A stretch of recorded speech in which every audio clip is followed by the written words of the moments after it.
efficace. Pour se projeter vers l'avant, le nageur oriente ses appuis vers l'arrière.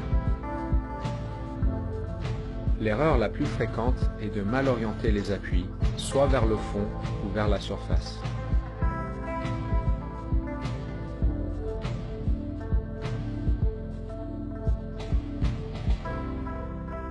Les nageurs experts utilisent l'intégralité de l'avant-bras et de la main pour se propulser vers l'avant. Il est important que l'avant-bras soit 90 degrés par rapport au fond de la piscine. Les nageurs novices ont tendance à tirer avec les coudes en premier et de se servir uniquement de la surface de la main.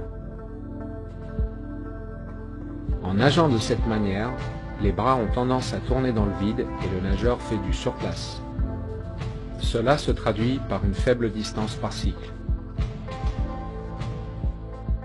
En utilisant correctement les avant-bras, le nageur se déplace au-dessus d'un point d'appui qui est fixe.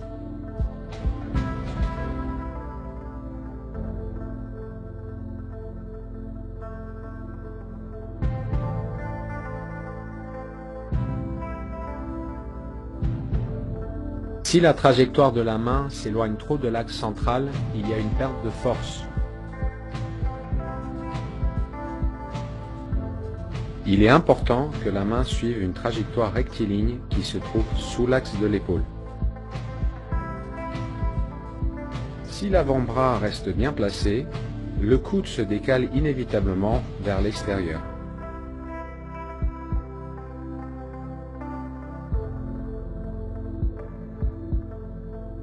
Les bons nageurs restent relâchés pendant une majorité du cycle et contractent leurs muscles uniquement pendant la traction sous-marine.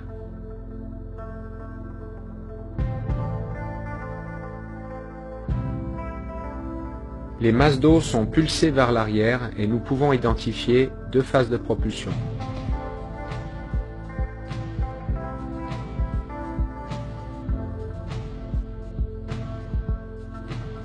La majorité du déplacement vers l'avant est générée par la première phase de propulsion.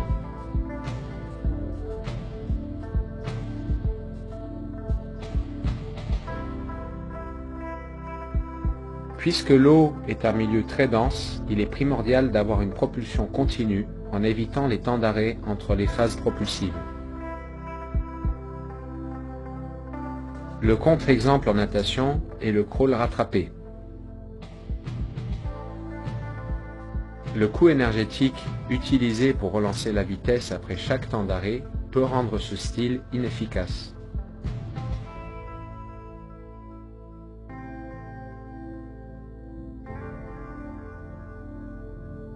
Dans toutes les nages, une propulsion efficace est le résultat d'une orientation correcte des appuis, de l'utilisation des bons muscles au bon moment et de la continuité. There's no better way to train a narrow, consistent kick than with vertical flutter kick. And coaches, there's no better way to improve a swimmer's kick than to film them doing this and show them how they're moving their legs and feet. The model looks like this.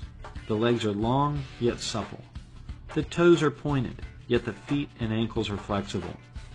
The kick initiates with the hips and thighs, and not with the knees. The kick is quick, narrow, and continuous. The swimmer maintains a long body line and avoids the common mistake of folding into a bicycling position.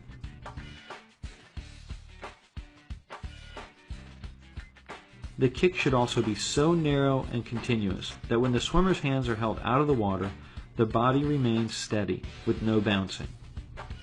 To add a fine point to this drill, try making sharp 90-degree turns using only the hips and kick to power your rotation.